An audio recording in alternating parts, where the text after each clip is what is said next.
राधे राधे मित्रों, आइए आज हम बात करते हैं शादी के बाद परेशानी या तलाक। अक्सर देखा जाता है कि शादी के बाद घर में कुछ छोटी छोटी चीज़ों को लेकर लड़ाई झगड़ा रहता है, जिस कारण से हम लोग ऐसा मान लेते हैं कि शादी के बाद विवाह में परेशानियां रहेंगी या तलाक होगा। आइए कुंडली की योग को देखते हैं।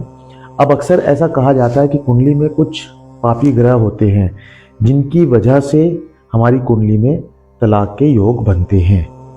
अब बात करते हैं, एक एक करके बात करेंगे। शनि, देखिए शनि धैर्य का कारक है। अब कुछ लोग कहते हैं कि यदि शनि 7th हाउस में बैठा है तो निश्चित रूप से तलाक होगा, जबकि ऐसा बिल्कुल भी नहीं है।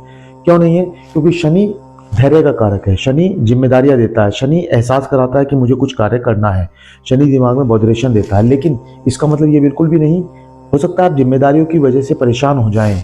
शनि अगर 7th भाव में बैठा है परेशानी दे सकता है, लेकिन तलाक दे ऐसा जरूरी नहीं है। इसके बाद बात करते हैं सूर्य की। सूर्य यदि 7th भाव में बैठा है तो आपके स्वभाव को गर्म कर देगा, आपके अहम को बढ़ा देगा, आपके कॉन्फिडेंस लेवल को बढ़ा देगा, और इतना ज़्यादा बढ़ा देगा कि आप किसी से भी लड़ने झगड़ने के लिए तैयार हो जाते हैं। तो सूर्य आपको एक्स्ट्रा चीज़ें देता है, जिस कारण से भी आपका कई बार लड़ाई झगड़ा हो सकता है, लेकिन तलाक में यहाँ कहूँगा फिर भी नहीं होगा। तो हम कह सकते हैं शनि यदि 7th में है तो तलाक नहीं होगा, सूर्य यदि 7th में है तो भी तलाक नहीं होगा। केतु की बात करते हैं। केतु एक ऐसा ग्रह है, केतु यदि गुरु के साथ बैठ जाता है तो गुरु के जैसा ही व्यवहार करना शुरू कर देता है। यानी केतु डिटैचमेंट का कारक है, आपको डिटैचमेंट देता है, अलगाव देता है। यदि केतु 7th में बैठ जाता है तो केतु आपको विवाह विच्छेदन नहीं कराएगा, तलाक नहीं कराएगा, परेशान कर सकता है। इसलिए केतु भी हम कह सकते हैं यहाँ पे तलाक का कारक नहीं है। बात करते हैं राहु की। राहु आपको शादी के बाद एक्स्ट्रा अफेयर देता है, एक से ज्यादा अफेयर में आपको व्यस्त करता है, एक से ज्यादा संबंध बनाने में आपको व्यस्त करता है। कि यदि 7th में राहु बैठा है, 7th में यदि राहु बैठा है और राहु के साथ कहीं मंगल भी बैठ जाए तो निश्चित रूप से तलाक होगा। यदि राहु और मंगल यदि 7th में बैठ जाते हैं तो निश्चित रूप से तलाक देता है। तो हम कह सकते हैं कि शादी के बाद यदि कोई परेशानी होती है, शनि परेशान कर सकता है, तलाक नहीं कराएगा। सूर्य परेशान कर सकता है, तलाक नहीं कराएगा। केतु परेशान कर सकता है, तलाक नहीं कराएगा। राहु और मंगल यदि दोनों एक साथ बैठ जाते हैं तो निश्चित रूप से आपको तलाक के योग देता है। इसके साथ के साथ हमें एक चीज और भी देखनी होगी। यदि इस भाव पर, 7th भाव पर कहीं से भी गुरु की दृष्टि आ जाती है, यदि गुरु यहां पर बैठा है तो गुरु की 7th दृष्टि यहां पर आ जाती है। यदि गुरु यहां पर बैठा है तो गुरु की 1 2 3 4 5 पंचम दृष्टि आ जाती है। यदि गुरु यहां पर बैठा है तो गुरु की 5th दृष्टि यहां पर आ जाती है। सब यहां पर बैठा है तो 7th दृष्टि आ जाती है। तो क्योंकि गुरु की कितनी दृष्टि मैंने बताई थी, गुरु की 3 दृष्टि होती है।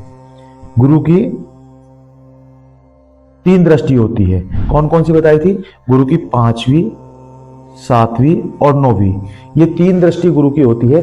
यदि 5वीं, 7वीं और 9वीं किसी भी कोई भी दृष्टि गुरु की यहाँ पे आ जाती है, यदि गुरु यहाँ पर बैठा है तो गुरु की 9वीं दृष्टि यहाँ पर आ जाती है। 1 2 3 4 5 6 7 8 9, 9वीं दृष्टि आ जाती है। यहाँ पर बैठा है तो 7th दृष्टि आ जाती है।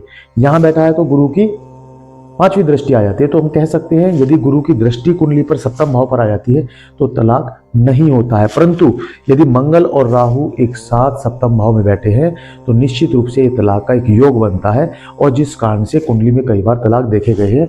क्योंकि राहु आपको एक से ज्यादा संबंध बनाने के लिए प्रेरित करता है और मंगल आपका स्वभाव गर्म कर देता है, जिसमें आप अपने लाइफ पार्टनर के साथ गुस्सा रहते हैं, हमेशा लड़ना झगड़ने की कोशिश करते हैं, आप उन्हें देखना पसंद नहीं करते, उनसे छोटी छोटी बातों पर लड़ना झगड़ना पसंद करते हैं। तो हम कह सकते हैं राहु और मंगल यदि 7th भाव में बैठे हैं और गुरु की दृष्टि नहीं है तो निश्चित रूप से तलाक के योग होंगे। और यदि गुरु की दृष्टि आ सकती है तो हम परेशान हो सकते हैं, परंतु तलाक नहीं होगा। और इनमें से भी यदि कोई भी ग्रह बैठा हुआ है तो परेशान कर सकता है, तलाक नहीं देगा।